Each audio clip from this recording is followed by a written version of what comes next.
Oh, I feel like I'm in the hot seat now. And all of a sudden, I've forgotten the entire English language. Welcome to Keep It Fictional, a weekly podcast for book lovers by book lovers. Build your to-be-read list with Sadie, Liz, Virginia, Fiona, and Corrine from the Port Moody Public Library. Warning, this podcast contains strong opinions and may cause an increase in your library holds list. Good morning, good afternoon, and good evening to all of our book friends, and welcome to Keep It Fictional. I am your host today, Corrine, joined by my regular book friends, Sadie, Al, Virginia, and who's this? A new book friend. Today we are joined by Emma. Emma, welcome to the podcast. How are you doing this nebulous radio morning? I'm doing great. I'm excited to be here. Talk about books. Excellent. Well, Emma, as is tradition on Keep It Fictional, when we have a new book friend join us, we ask them for their kind of list of top 10 books. You were very game. You gave us a list with some very interesting choices, which I'm sure we will discuss today. And because I love a good analyzation, kind of went through them and tried to pick out some themes, some of which you have been explicitly and just told us about them as a reader. We know that there is a lot of really good manga on the list. I think you have some great choices there, and you have some definite allies on this panel of readers who also really love manga. You love sports, but not necessarily sports, but sports and the epic highs and dizzying lows and the teamship and the camaraderie and the friendship, the alliances and the competition. I feel like you really tap into that emotion and kind of the teamness of it all. Another theme, as I was looking in your list, is you've got some really beautifully written, heartfelt things. I feel like you're not afraid of some angst, Emma. Would you say that that's right? Yeah, that's definitely true. I don't cry very easily when I read books, but if it's something that really feels like it might make me cry or really pushes me to that threshold, then I'm going to eat it up. Yeah, there's a little dash of angst in there, and there's definitely some very beautifully written things. I was surprised to see some, not surprised, but there was some CanCon there, so that was kind of something very pleasant. And then another theme was kind of huzzah for the warrior bonds between men. Which you've also got a love and appreciation for kind of the Greek mythology, but I think it's kind of a little bit deeper than that. But you love that, but it's also the warrior bonds between men. I hope that's accurate. As a kid, I was a big Percy Jackson reader, and I think that I was obsessed. I remember being in grade 6 and reading through Greek god Wikipedia pages at night before bed. That's just what I was super into at the time. And I think that interest kind of transitioned into my adulthood. But now you do make a great point about the warrior bonds between men, because it's not just Greek mythology. I also love queer stories. So when you put those together, you get a lot of warrior bonds. Okay, I feel like those are kind of the ones that I've got. So at the end of the podcast, Emma, I'm going to ask you to choose 5 words that you think describe you as a reader. So I'm going to give you the entire podcast to really think about it. And as you kind of see that this is your life as a reader retrospective, you could maybe see if there are any inspiration points there. So yeah, we have chosen 5 books to kind of talk about and highlight. And I am going to swing it over to Virginia, who has read a book that was on your list and is also a book that I have read. So I'm very curious to see Virginia's synopsis and also what Virginia thought about it. As Corinne pointed out, Emma, there's a lot of graphic novels on your list, and so that's one of the ones that I chose. It has been on my radar, and Corinne has read it, Fiona has read it, Liz has read it, everybody seems to have read it and loved it, so I thought it's my turn to get on that bandwagon. So this is Himawari House by Harmony Becker. And I think this is a story for anyone who ever feels the call to travel to another country to spend some time there to find themselves. So after high school, Nao decided to spend a gap year in Japan. She moves into a share house, this is where the title comes from, and with 4 other people, 2 Japanese persons and 2 others like her who have come to Japan, 1 from Singapore and 1 from Korea. Now, Nao was born in Japan, and her family emigrated to the States when she was a kid. Ever since she's been there, she's always felt very aware that she is not American, because people never failed to point it out to her that you are not American. Despite her best effort to assimilate, to shed everything that is Japanese about her, like refusing to speak Japanese with her mother, rejecting those beautiful bento boxes that was prepared for her because they look nothing like everybody else's lunches. Despite all of that, nobody ever considers her to be American. She's always going to be considered to be someone from some other place. And deep down, Nao does miss Japan. So she thought maybe spending a year there would be good for her. Give her a chance to figure out what she wants to do with life. And at the very least, she will feel like she belongs again. She was too Japanese in the States, but yet in Japan, she's now too American. Even though she thinks she looks like everybody else there, people treat her like a foreigner. They just know somehow that she's not really Japanese. And it doesn't help that she may have overestimated her ability to speak the language. She can kind of like have a good conversation, but like she's having a hard time keeping up when people are speaking to her. And it is just exhausting to be spending your whole day in a world where you have to kind of like spend extra mental effort to try to understand what everybody is telling you. And so every time she comes home to that share house, it's such a relief to be able to speak English again with her housemates, Haejung and Tina. Nao doesn't fit in the States, and she doesn't fit in Japan. So is she ever going to find a place where she can feel like she belongs?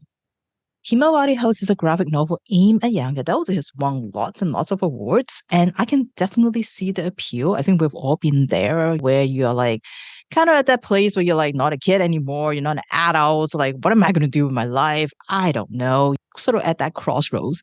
And I think for anyone who has either spent or wanted to spend some time abroad to discover who you are, trying to learn to be independent, explore like what life has got out for you, I think you will very much understand what Nao is going through.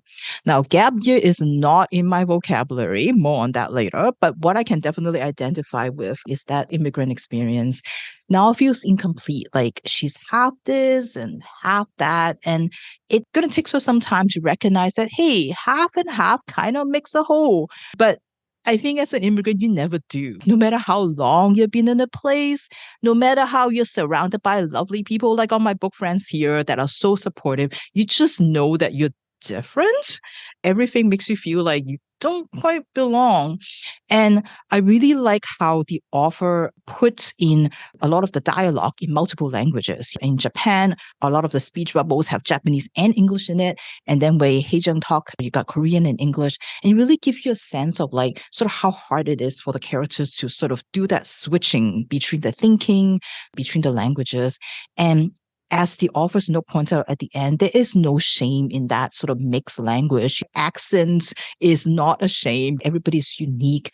And I really love sort of those subtle observations that the author mentions that ring so true. Like some of the characters was talking about how there's things that you can never say in your own language that it's just easier to say in English. And that is like so true. There's like words that I will never say in Chinese in polite company. But yet somehow when it's in English, it doesn't mean as much somehow. And I think it's those little things that brings that authenticity to the story. And you can see that this is someone who has really lived that experience. And of course, I feel like the character that I most identify with is definitely Haejung from Korea. As I said, gap year is not a thing. I have no idea what that means at all because you're brought up to believe that your job is to study, and study. Get good grades, go to university, study some more. That is what you are supposed to do. So I think it is a much bigger deal for her to like say, hey, I'm going to take off for a year. While now going traveling for a year is not a big thing for her, for Haejung is such a like it takes a lot to defy your parents and just be like, no, I am going to just go do that. This is something like absolutely that they will disown you for doing this. And I think that conflict rings so true to me. I think there's a lot of things in this book that will appeal to many different characters, whether you are someone who's looking for that friendship story, or the found family story, or, like there's a little bit of romance in there with some misunderstood characters. You will cry. I don't know if Emma cried in this one. I definitely did. And I know Corinne said that she did too. And the art is great. Like it's very fluid, very smooth. It also got some like classic manga facial expressions in them. And so it's a nice, heartwarming story with a lot of depth to it, especially I think for anyone who just needed to see themselves in these stories where they are looking at like, who am I? And when you feel like you're trying to find your own place in the world. So this is Himawari House by Harmony Becker, and I would love to hear from Emma why this book is on your list. Yeah, so I actually only read this book last year. I think it's a pretty new book, and immediately I like fell in love with it. As Corinne mentioned earlier, I've always kind of been a big manga reader. I love a shoujo manga, so a manga that's kind of like high school slice of life, maybe a bit of romance, and they're kind of about interpersonal relationships. So that was initially why this book appealed to me, is it has that kind of like shoujo romantic like focus on like these girl friendships and these relationships between girls that I really connected with. But like Virginia was saying, it's so much more beyond that. Like, first off, it's got this kind of like shoujo-esque story, but it's not a Japanese story. It's an American story, but there's also Korean characters. There's characters from Singapore. You get all of these different cultural experiences, these different experiences of like womanhood that these young women are going through. And so many of the shoujo manga that I've read are like about high school girls. They start when the girls are 15. It's about the boys that they like and the like romance relationships. And this is like the romance is such a subplot that's not even really addressed until the very end of the story anyway. And I loved that. It focused so much more on like adult friendships between women and adult problems that women experience. And that's not a topic that's ever really talked about in a lot of shoujo manga. So it was like a shoujo manga for older readers, a shoujo manga that adults could enjoy as well. And like Virginia had said, like the art is so gorgeous. I did not cry when I read it, but there were definitely moments. I know Corinne's giving me a look. I don't cry that easily. I did not cry when I read it, but there are definitely those moments that like tug at your heartstrings that really got to me. So yeah, I don't know. I thought it was such a beautiful book. Yeah, no, this was like a wailing cry for me because it just like spoke to that like sadness and like loss and like finding yourself in between places.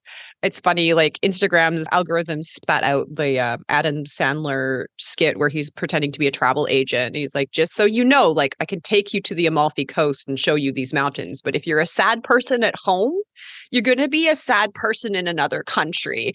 This trip is not going to fundamentally change who you are.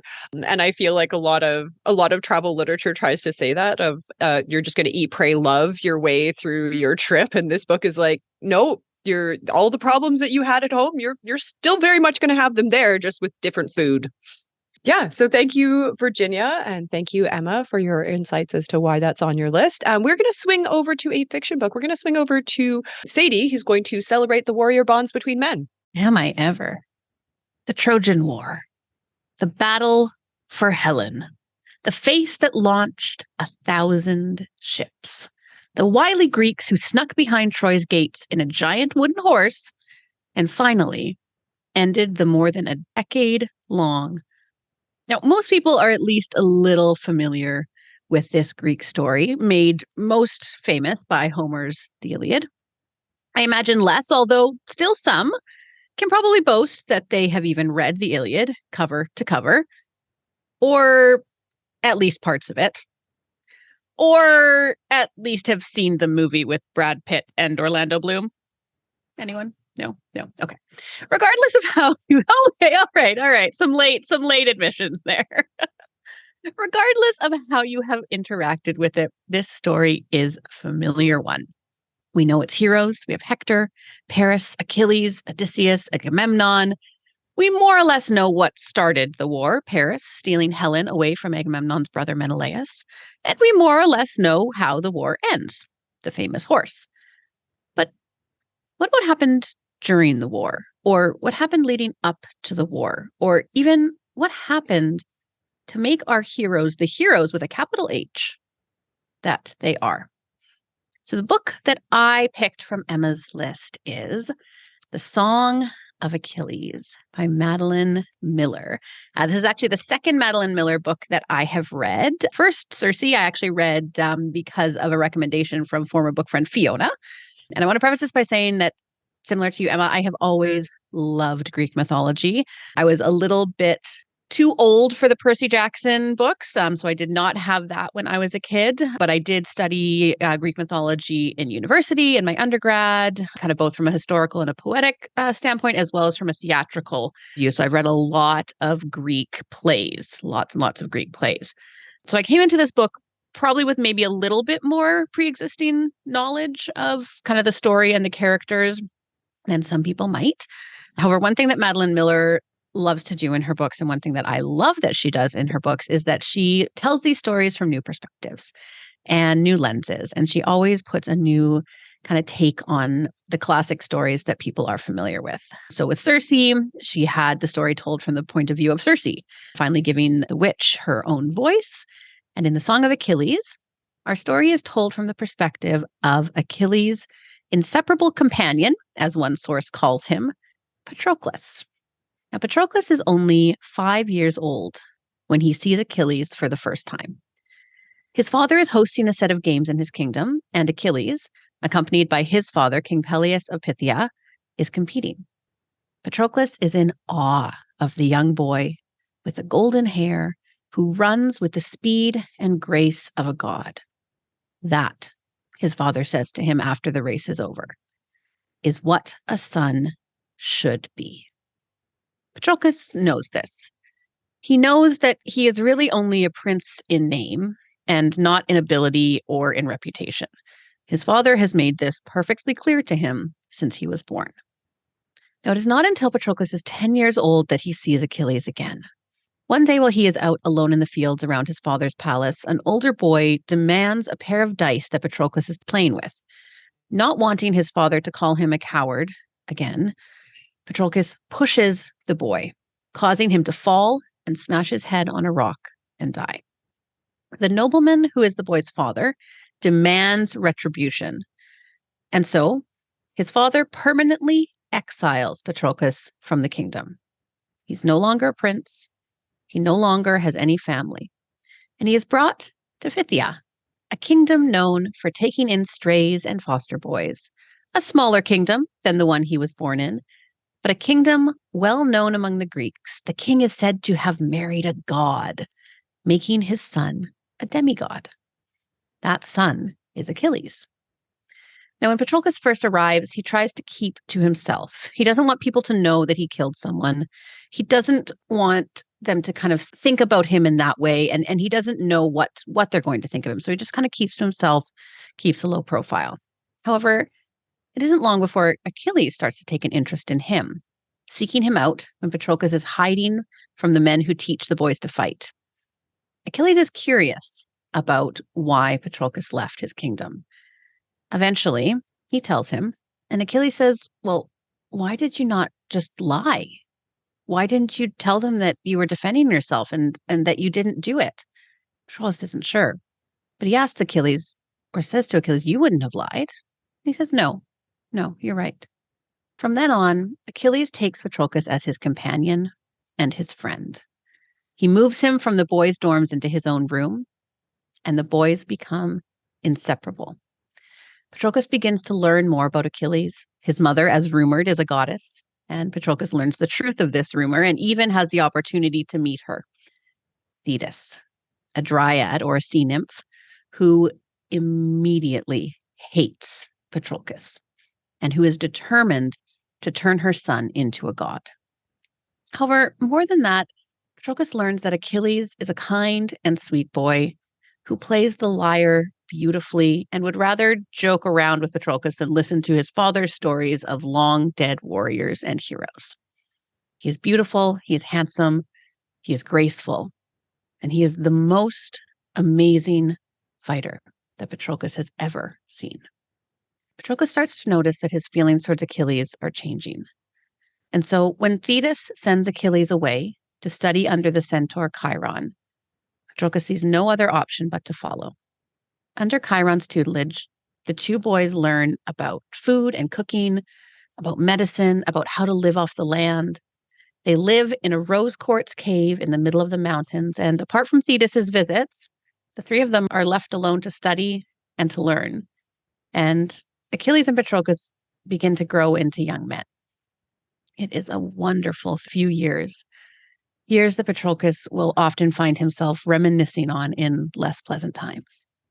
The years are made even more wonderful when Achilles, despite his mother's protestations, admits that he too loves Patroclus, and he hopes that they will never, ever be parted from each other. The beautiful peace of the mountains is broken, unfortunately, with news from Achilles' father. Menelaus, the king of Sparta, has called the kingdoms of Greece to his aid. His wife, Helen, has been stolen away by Paris, prince of Troy, and Achilles is being called home to fight. A fight which none know then will last over a decade. A fight which is prophesied to bring Achilles the godlike fame that his mother has always wanted for him. And a fight that is also prophesied to cause his death. So the book continues on through the Battle of Troy, focusing not just on the fighting of the battle, but on life in the camps, on the relationships between the men of the camps and the armies, and the relationship between Achilles and Patroclus. More specifically, the relationship as Achilles starts to gain more fame and starts to gain more pride. I really, really enjoyed this book. As I mentioned, I love Greek mythology, so any take on the classics I always really enjoy, especially one that provides a new perspective and a new lens with which to view this story. Emma, I think you said that you really love queer stories as well, and that kind of creates those warrior bonds. So you definitely, I can see why this book appealed to you with that. It is honestly, it's a beautiful story told about these two men. I didn't actually know a ton about the Achilles myth before I read this book, and I waited until after I finished it to look into the myth more and kind of see what Madeline Miller was adding and what was true to the myth. And quite a lot of the actual storyline is very true to the myth. So all of the information about Patroclus being Achilles' companion, while Homer never actually alludes to them being lovers, another poet kind of writing at the same time does. So that kind of relationship had always been within the myth. And Madeline Miller just chose to focus on it and chose to bring that to the forefront and brought that connection that these two men have over their life into the main part of the story. It was just such a beautiful story between them. And I think that if you do really like Greek mythology or classic mythology, if you are really into the Trojan War, if that is an area of Greek mythology that you're really, really into, then you want something that has a bit more substance maybe than just battles and fighting and those kinds of things. Then yeah, I would definitely recommend this. And yeah, I'm super curious, Emma. I can see why you have it on your list, but I'm curious why you think that it is one of your top books. Yeah, like obviously, like I said before, like I always love the Greek gods. So that's kind of initially what drew me to the book, but it was the queer story. It was like the relationship between the two boys. I'm glad that you had mentioned that like Madeline Miller did not add that. That wasn't something that she had completely come up with. Like that's something that's rooted in Achilles' actual mythology. And I didn't know that other poets had written about them being lovers before, but I have seen instances where like on urns and in like ancient Greek artwork, a lot of the time they're portrayed as like being a little bit closer than just friends. It's really cool to see how that story that's always kind of been like vaguely alluded to in mythology is like given a forefront. Like Patroclus is given a voice, he's given agency in this version of it. This is a book that did make me cry. I did get a little teary-eyed at the end. I would assume that people know how the Trojan War ended, so I don't think there's any spoilers going on here. But like when people start dying, it made me sad. And something I think really special about this book, from my experience reading it, is I read it summer 2022 while I was on a trip in the south of France to visit my sister who lived there at the time. And so I was like sitting on the beach at the Mediterranean with my Song of Achilles, reading about how Patroclus and Achilles were going swimming in the sea at night and then like looking out and being right in front of that exact same sea. Like it was a really powerful moment for me.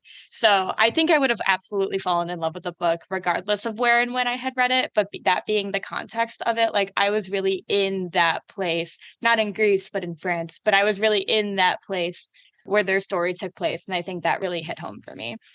So yeah, if you like the warrior bonds between men, if you like queer stories, if you like Greek mythology, I think there's a lot of different appeals to this one. And I haven't actually read Circe yet, but it's on my list, and I'm excited to get to that one because I loved Madeline Miller's take of the traditional Greek story. So I'd love to hear kind of a more feminine perspective, what it's like when she's writing from a woman's perspective as well. Nice. I just love to think about like urns being like the original fan fiction. Like, let me just carve this out of what I really think happened. It's like, oh, well, I heard that they were gay, so we're going to make them gay here. Just carve this out. I think, and like Al will probably agree with me, one of the funniest things about the movie Troy, other than like its entire existence, which is just, it's a brutal movie, not in the content, just to watch it is a soul-wrenching experience, is that they had cast Brad Pitt as Achilles. And so they had to make sure it was like not gay. Absolutely. Like Patrick, like this is his cousin. This is his cousin. They're really close cousins, like cousins, family bond. Got that. Okay. Yeah. So that I think, and probably Al, you can agree, like they kept hammering that home so often that it almost became like a drinking game of like, no, like he really likes the woman, and this is like his cool cousin. It's okay to be friends with your cousins. Yeah. Yeah. So that's quite. So this one feels a little more enjoyable, perhaps, as an experience. Although everyone's hair in Troy is truly something to behold. Truly. How did they fight with that? That's what I'm curious. Like, how did they actually fight with like the beautiful flowing locks? I'm going to assume like ponytails. Like they had ancient scrunchies that just haven't survived like the rigors of time. Archaeologists chime in. I don't know. I don't know. Okay, so we're going to switch from warriors to other warriors. I am kind of like a different like look at mythology. We are talking about another one of Emma's picks. I think this is a bit of like a retro throwback pick. It was a little retro for me because I remember reading the first volume a while ago. This is one of the big three of kind of like your shonen manga. So on this list, you've got like One Piece, which is never going to end, Naruto, which surprisingly did end and then started like a secondary story. So that's also never going to end. And last but not least on this list, and one of Emma's picks, is Bleach, or because it's in all capitals, Bleach, which I think it deserves an exclamation point. So Bleach, which you have probably seen, I'm sure you're familiar with if you wanted to or not, ran from 2001 to 2016. So just drink that in. That is 16-ish years. Years. That's like over a decade. And it only ended because the author and illustrator, and I'm absolutely going to butcher this, Tite Kubo, essentially said that he had reached his limit. He was done. He had kind of health problems. Obviously, this was a very, very punishing schedule to kind of churn out this much material. But I really just like that even he was tired. He was very tired.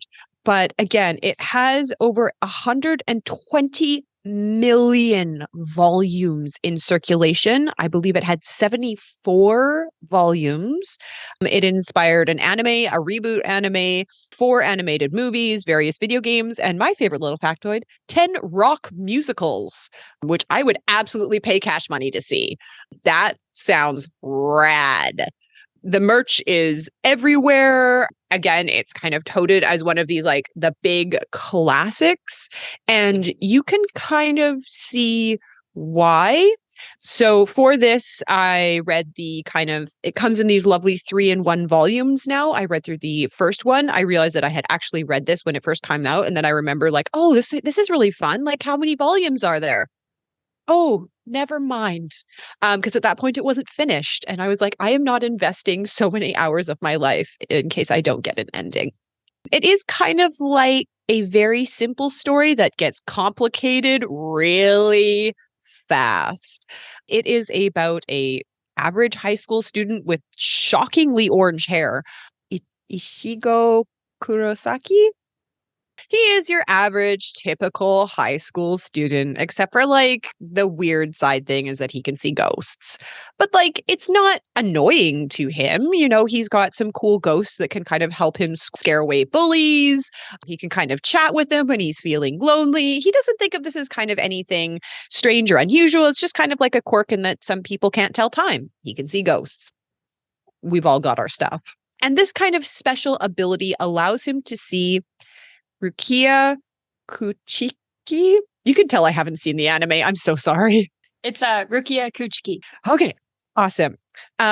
Who enters his town in search of a hollow. Hollows are kind of like these giant, monstrous creatures with like a little gap in their chest. They are lost souls who hunt and devour ghosts and humans alike.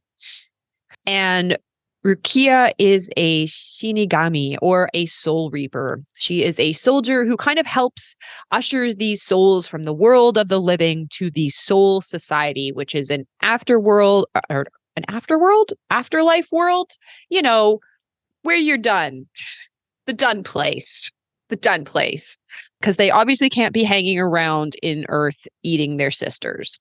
That is frowned upon. And so Rukia is kind of hunting this one hollow, and despite not supposed to being able to see her, Ichigo does. And so he kind of follows along because she's got a weird vibe and an amazing aesthetic and a big sword. So obviously, why not? He follows her to where she does battle with one of these hollows. But she's severely wounded trying to protect him from this creature. And so in a moment of desperation, she transfers her soul reaper powers to him so that he can finish the battle, defeat the hollow, and everything can go back to normal. Except, oh no. Once you give your powers away, she can't get them back. And so she is stuck in the body of an ordinary human while Ichigo has all of these rad soul reaper powers that he cannot control, but someone has to fight the hollows. So what does she do? She decides to go undercover as a high school student and train him in the ways of a soul reaper in enough time, hopefully, that she can figure out how to get her powers back and everything can remain back to normal and he can like pass his high school exams. Yeah. Ichigo has some friends that kind of partner with him to take on these evil spirits, including one named Chad, which made me laugh for about 5 minutes straight, just because it's Chad and it's very funny. Orihime, who's like a cute girl with red hair, and my favorite character due to his vibe, Uryu Ishida. Love that. He's great. And so together they fight evil.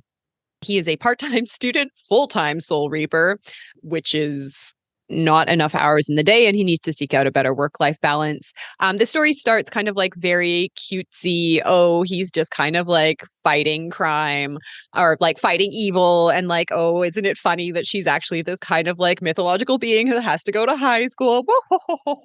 And then it gets real dark real fast.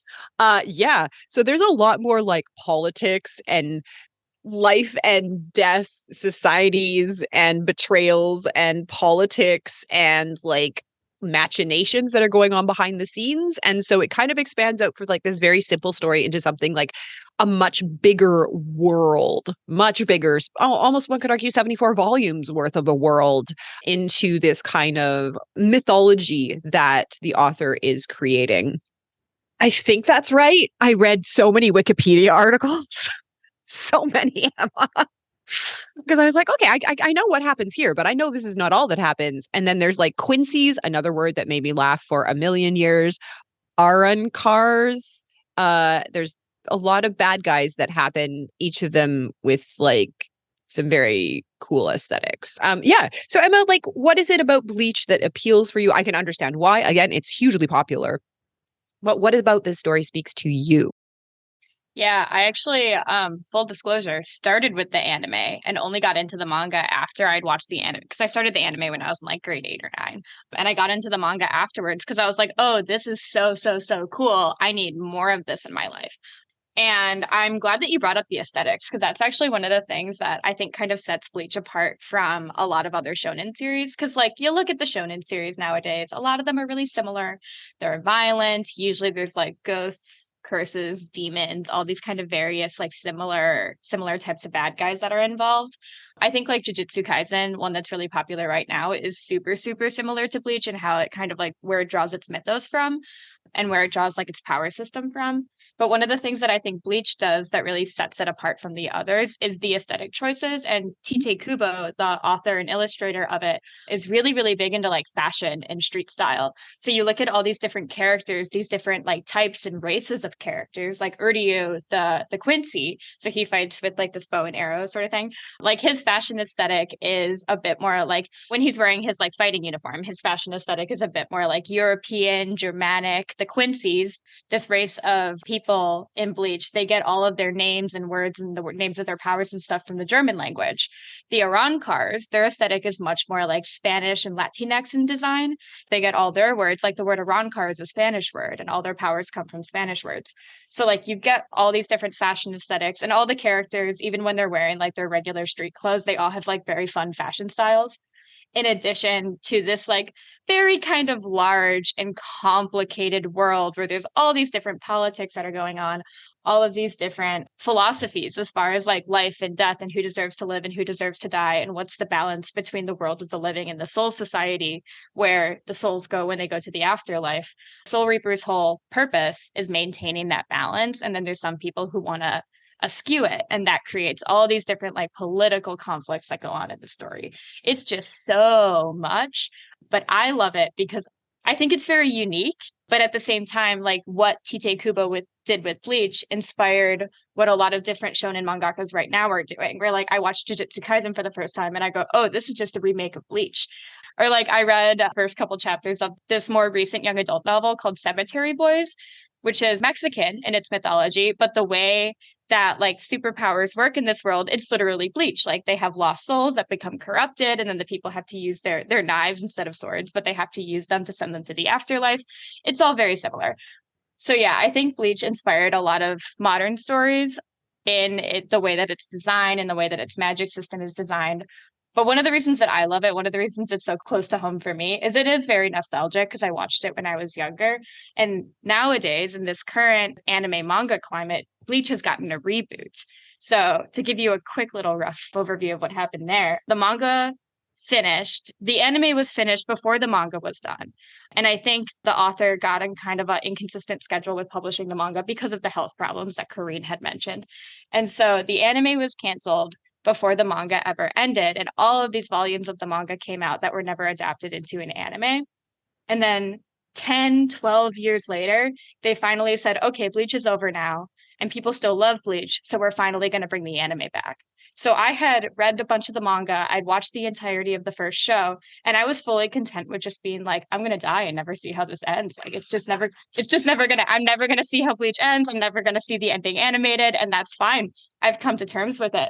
And like 10 years later, 10 years of my life have passed and they brought Bleach back. So it's currently airing. It's currently kind of in the middle of its last run.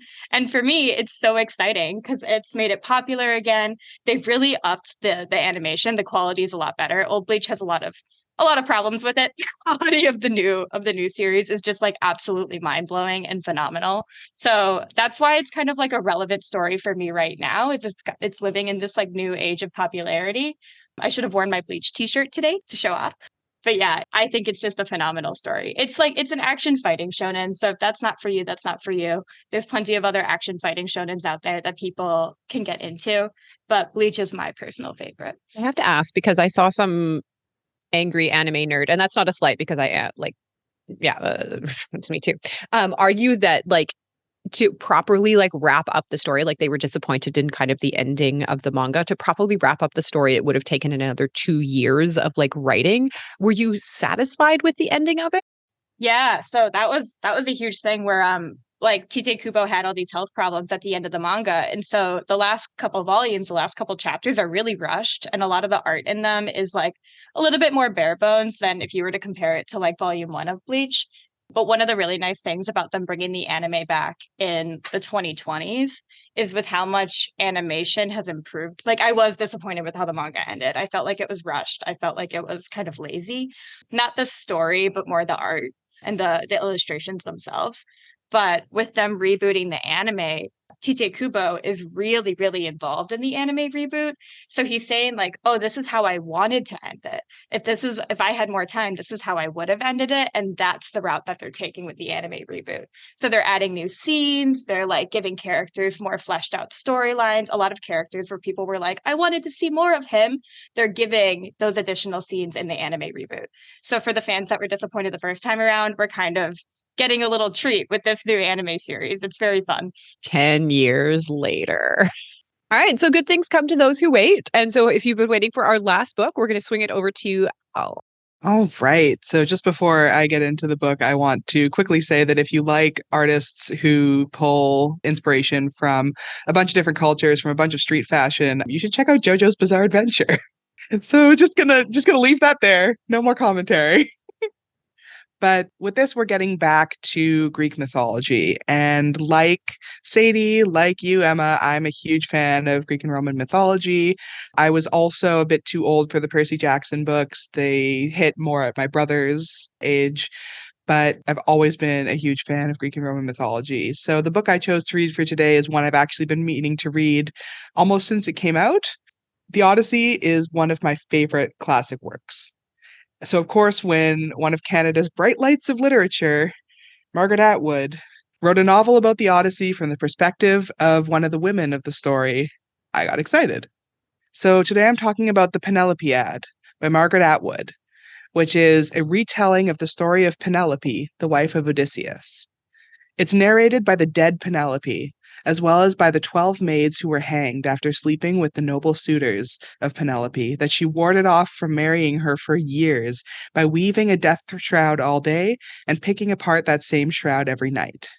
So in this novel, we begin with Penelope's childhood, born to King Icarius of Sparta and a naiad, or water nymph. She grew up feeling estranged from both of her parents. Her mother because she was distant, both emotionally and physically, and her father because when Penelope was young, he had her thrown into the sea, presumably as some sort of sacrifice.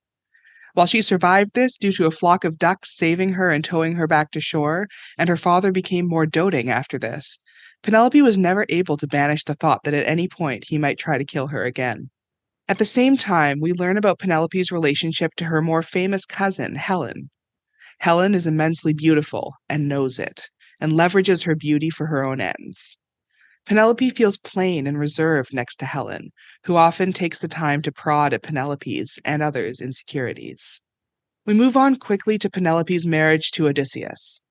At age 15, she was only 15, I want to make a note, her family has a contest for Penelope's hand.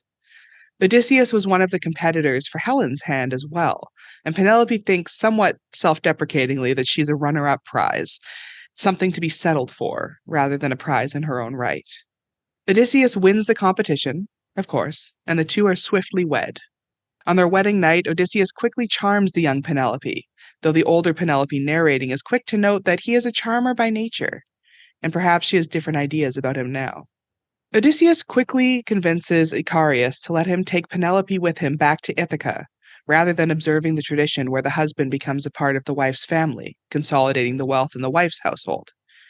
Icarius is not pleased about it, but he relents, and Penelope journeys across the sea with her new husband to her new home. She brings along an elderly maid, who quickly dies, leaving Penelope alone in a strange new place, though quickly joined by a young son, Telemachus. From here, the story goes as we know from the Odyssey.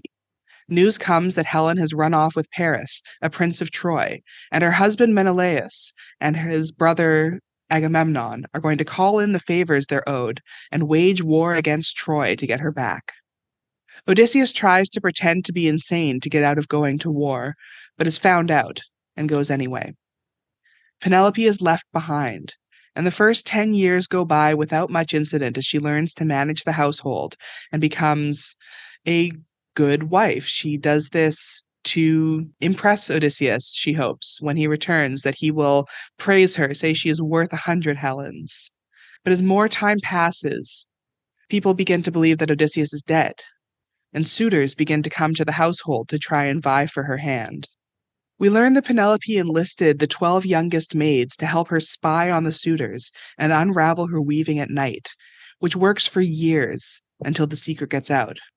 Happily, or perhaps unhappily, Odysseus returns before this becomes too much of a problem, and in revealing himself, kills the suitors and orders the execution of the maids, as they are thought to have been collaborators. Penelope doesn't know any of this until later, though, as she was asleep in the women's quarters when it all went down. She grieves, but cannot show it too openly, unless Odysseus thinks her a traitor too. I've got to say, this is the first book I've read for this podcast that infiltrated my dreams. After the first night that I read part of this book, I ended up dreaming about the 12 hanged maids. I found them in a barn, and they surrounded me, crowding in closer and closer until I was subsumed. And I think that's a pretty accurate metaphor for this book. I didn't mention this in my summary, but throughout this book, there are interludes where the maids form a sort of chorus, and they tell their part of the story. They're a big part of the novel, and they quite literally haunt the narrative. The interludes with the maids are probably one of my favorite parts of the book. They critique Penelope's perspective as well as the perspective of the Odyssey as a whole, giving voice to the otherwise voiceless lower class of slaves in ancient Greek society. The maids and their poetic chorus are my favorite part of this book, a feminist and classist critique of everything going on about them, bitter and regretful and sometimes bitingly funny. Penelope's story was interesting, and I liked the insight into her character that Atwood weaves, but the maids were what kept me reading. They critique the way the story is told in the Odyssey, but they also throw into question the story Penelope is telling. So there's a lot about double standards, there's a lot about different perspectives and how they affect what we understand. They also, of course, get the last word, which I loved. This was a great book. It moves along at a fast clip and gives you just enough to keep you hungry to keep reading. I do wish there had been a little bit more depth to Penelope's story. This is a fairly short novel, and you don't get to delve too deeply. You just kind of get the surface level. But at the same time, I think it works. Penelope is not the kind of character who would tell everything. If you're a fan of the classics but want to see a different spin on them, if you want to see sort of a more feminist retelling, if you liked Circe perhaps, then the Penelopiad might be for you. And Emma, I am really interested to hear why this is on your list. Yeah. So I read it kind of in a bit of a reading slump. And so the fact that the book was a bit shorter, the fact that it's a bit more of a novella was perfect for me at the time. And I think that's probably a big factor as to why I read it so quickly. It like really consumed me. And as someone who always was interested in Greek mythology and studied a bit of gender studies in my undergrad, I always love like a kind of critique on the class, a feminist critique on a classic text. That was something that really connected with me. And Sadie mentioned earlier, you read a lot of Greek plays. I always really liked reading Greek plays. I really liked reading the tragedies. And so the interludes with the chorus line were also my favorite aspect of it. But it's not a traditional chorus line from a Greek tragedy, because each chorus line is done a little bit differently. Some of them are like sung as sea shanties. One of them near the end is like a courtroom scene, if I remember correctly.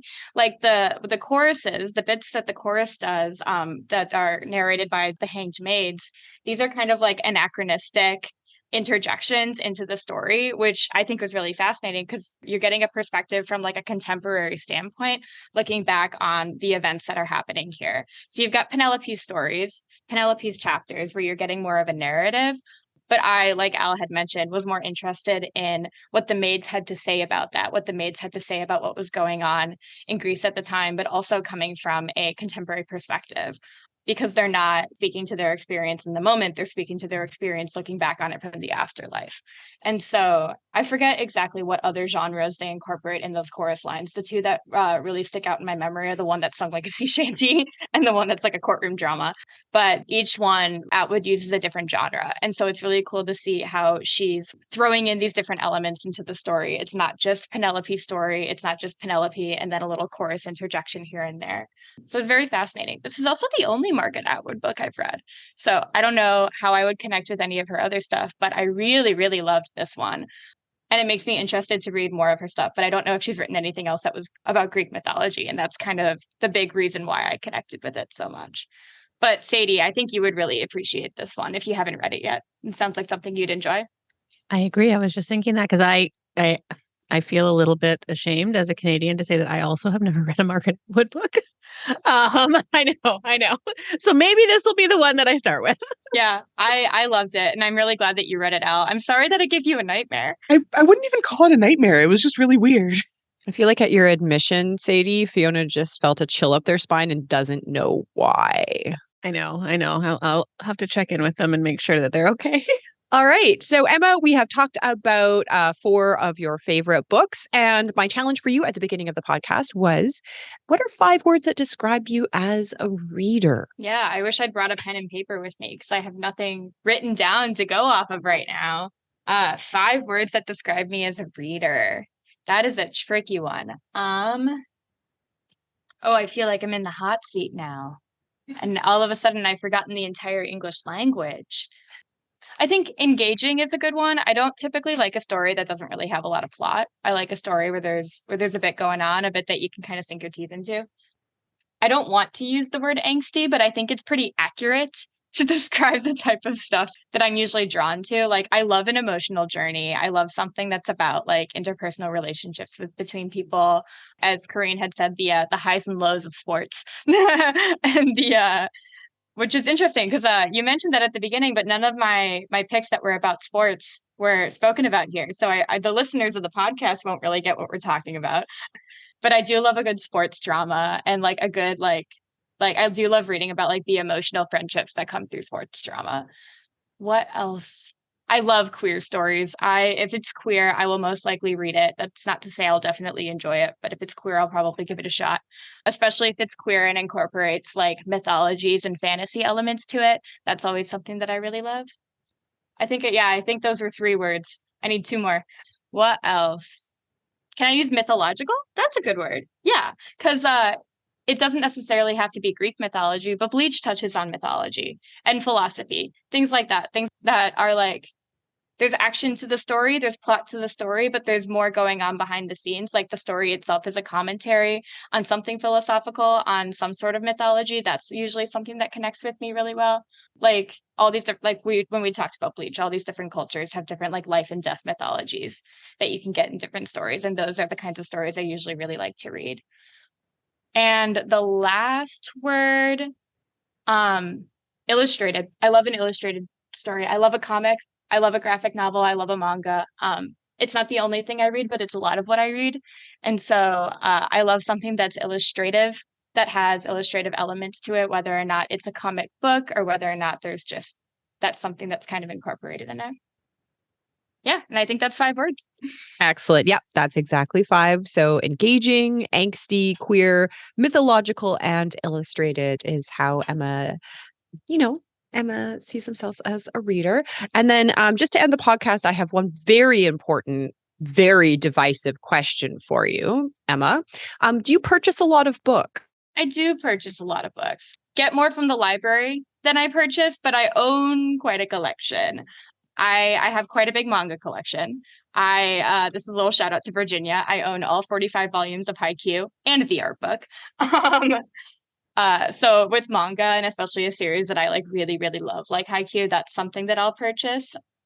But most of the books that I read are from the library. Although I do have a collection at home that I have to admit to. Now, Emma, when you are purchasing books in a series, do you purchase all the books in the series? Or do you purchase the 2nd and 4th and 7th in a series like a psychopath? This sounds like a targeted question at somebody. I don't know who you're targeting, but so okay. It's a complex. My answer is complex. My answer is not straightforward because when I'm purchasing books from a series, I want to end with the entire series. That doesn't necessarily mean I can purchase them in order. So to give you an example, when I bought Haikyuu, I started 1, 2. I think I actually started with the later ones because I started with the ones that I hadn't read yet, that hadn't been adapted yet, that I wanted to read first. So I think the first volume I bought was probably like 34 and then 35 and then 36. And then continued purchasing through 45 so I could read the end of the story.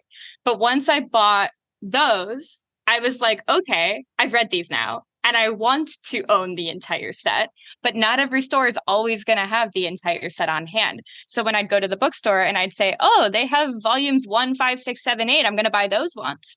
And then I fill in the gaps. So now, years later, I have all 45 volumes of Haikyuu, but it wasn't a straightforward process.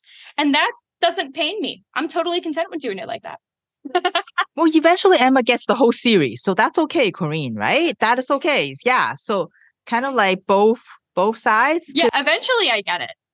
I don't want to have an incomplete series, but if it has to be incomplete while I'm purchasing it because one store doesn't have all 45 volumes at one time, such is life.